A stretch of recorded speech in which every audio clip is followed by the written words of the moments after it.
Você é pastor ou professor de matemática? Porque quem resolve problema é professor de matemática. Vezes vai dar mais 3bc ao quadrado, mais b a terceira, mais c a terceira, não é verdade? Deixa eu explicar para vocês. Recentemente, mês passado, o nosso bispo fez uma reunião de pastores. Eu gostei bastante da palavra e ele falou uma coisa que chamou muito a minha atenção. Deixa eu sair desse sol aqui, peraí. Chamou bastante atenção. Porque ele falou assim, alguém chegou para o bispo e falou: bispo, como é que a gente vai resolver o problema das pessoas? E é interessante, o bispo falou assim: nós não vamos. Aquilo abriu um leque, foi como um gatilho no meu cérebro, porque foi aí que eu errei. Eu não estava sendo pastor das ovelhas, eu estava sendo professor de matemática. Você não precisa errar aonde eu errei. Então eu me envolvia tanto com os problemas das pessoas, dos obreiros, do povo. A gente quer resolver o problema, a gente quer solucionar. E às vezes a gente se envolve demais naquela situação, naquele clima, e pensa até que o problema é nosso. E o que acontece? A gente acaba sendo frustrado. Não porque a palavra de Deus não se cumpriu, porque a palavra de Deus é a coisa mais poderosa que existe no universo. A palavra de Deus é mais forte do que uma bomba atômica. A palavra de Deus, cedo ou tarde, ela se cumpre. Hoje eu tenho maturidade e sei disso.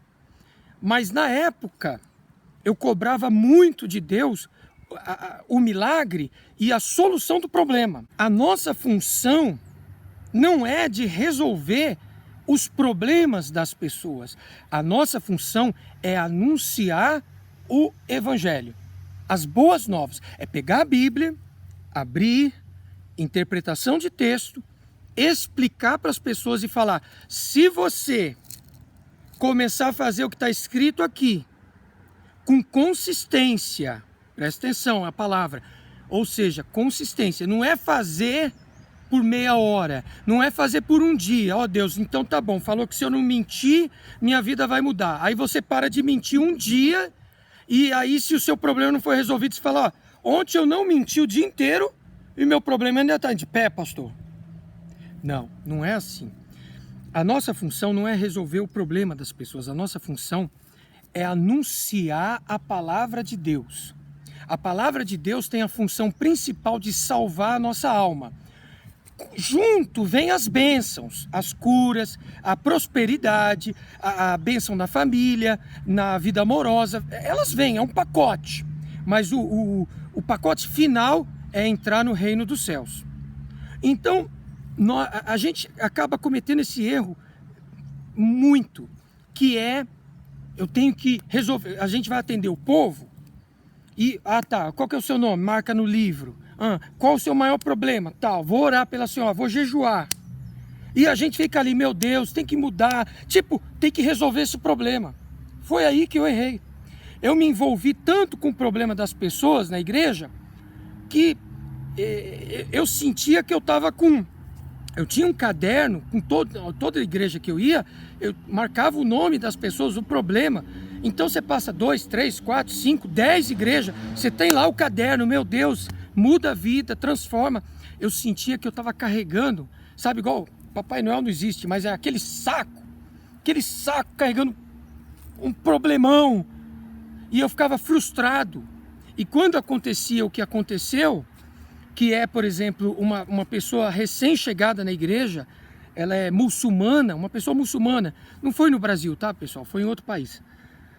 Então, aquela pessoa, poucos meses na igreja, muçulmana, e o bebê dela veio a falecer.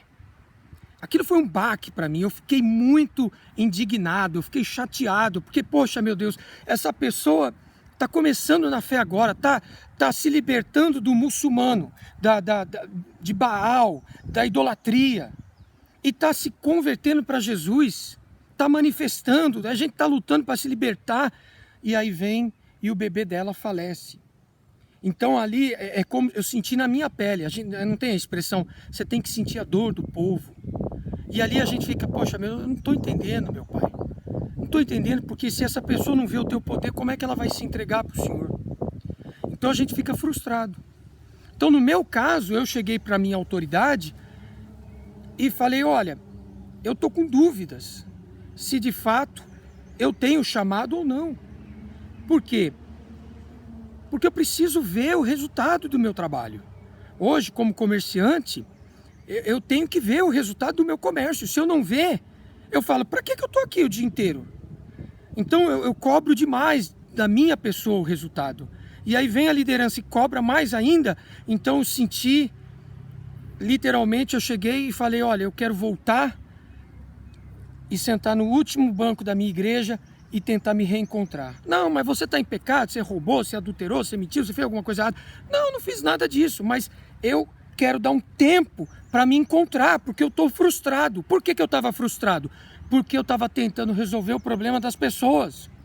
Em vez de eu anunciar o evangelho, eu vou falar o que Jesus falou. Você tem que fazer. O evangelho é comparado, pessoal. Imagina uma linha reta aqui, ó. Imagina um caminho retinho. O evangelho é você andar naquele caminho retinho. Se você andar, então a palavra de Deus tem que se encaixar na sua vida. Agora, se você anda um pouquinho, aí desvia, vai para lá, aí depois você volta. Então, é isso que acontece com as pessoas. As pessoas não são abençoadas porque elas não têm consistência. Elas não perseveram. Aí eu estou lá me matando para aquela pessoa ser abençoada, mas Deus sabe quem é aquela pessoa fora da igreja. Deus sabe se aquela pessoa está fazendo um zigue-zague na palavra dele. Então, pessoal, essa reunião me chamou muita atenção. O bispo foi muito maduro em dizer isso. Alguém chegou e falou, como é que a gente vai resolver o problema das pessoas, bispo? Nós não vamos. Nós não estamos aqui para resolver problema, nós estamos aqui para falar o que é a palavra de Deus. E é um problema de Deus de fazer aquele milagre. Então você tem que ter uma maturidade, você tem que ter um equilíbrio. Faltou equilíbrio em mim. Eu fui muito para um lado de milagre. Tem que acontecer milagre, tem que mudar, tem que ter testemunho, tem que ter muita coisa. E do outro lado, que é o quê? Construir na rocha, a pessoa ter uma maturidade, ter a salvação. Porque, pessoal, é igual diz a Bíblia, se a árvore der fruto, né? Aquele último capítulo, não estou lembrando, não é Abacuque, não sei se é Oséias, que diz o quê? Olha, se a figueira der fruto, louvado seja o Senhor, mas mesmo se ela não der fruto, eu ainda te louvo. Isso é ter maturidade, olha Deus, eu quero que aconteça isso. A tua palavra também diz que isso tem que acontecer. Mas se eu não ver agora, se eu não ver na minha vida, se não estiver acontecendo, eu vou continuar crendo no Senhor. Não foi isso que Abraão disse sobre Abraão? Deus falou assim, Abraão, olha as estrelas, olha a sua geração. Mas quantos filhos Abraão viu? Isaac. E aí ele conheceu os 2 netos, Jacó e Esaú. Tudo que Abraão conheceu foi o seu filho e 2 netos. Ele não viu todos, eu tenho milhões de filhos. Ele creu. Então, pessoal, talvez esse vídeo te ajude. Não seja professor de matemática. Agora, peraí, não desligue ainda, é importante. Você também não pode ser insensível.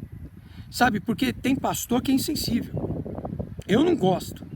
Tem pastor, oi senhora, tudo bem? Qual que é o seu problema? O pastor está até pensando o que minha esposa está almoçando hoje, vai fazer?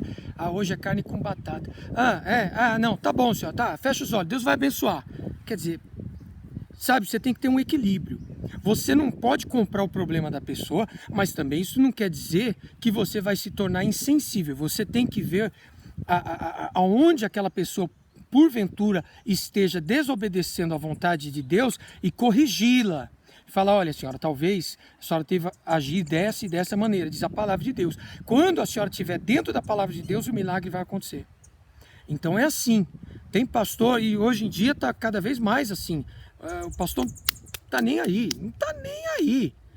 Então você toma cuidado, porque se você também não cuidar das ovelhas, se também você falar assim, quer saber, eu quero saber da minha vida, eu quero saber da minha igreja, mas não é que é o povo, não. Eu quero saber, eu tô com a minha igreja, tô com meus obreiros, minha vida tá estável, ó, cadê meu travesseiro? E ó, beleza. Não, você tem nem 0, nem 10, 5.